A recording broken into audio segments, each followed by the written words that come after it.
मौलाना फजलुर रहमान तो हर वक्त हमसे नाराज रहते हैं। पीडीएम की तारीख से पता लगता है कि जिंदा तो हैं, पानामा लीक्स हमने तो नहीं की थी।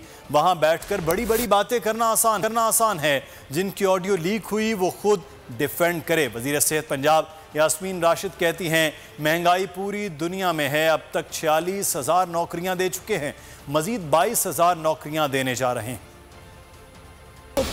मौलाना साहब तो बहुत ही नाराज़ है, वो हमसे तो मुसलसल ही नाराज़ रहते हैं। मैंने अपने डिपार्टमेंट में इंश्योर किया है कि ज़्यादा से ज़्यादा रोज़गार मिले। वो कहते जी एक नौकरी नहीं दी, अब तक 46,000, ये ऑन रिकॉर्ड मैं आपको बता रही हूँ, 46,000 नौकरी मेरे डिपार्टमेंट में सिर्फ, और 22,000 नई नौकरियां हम एडवर्टाइज कर रहे हैं। हमारी पूरी कोशिश है कि लोगों को रोजगार भी दी जाए।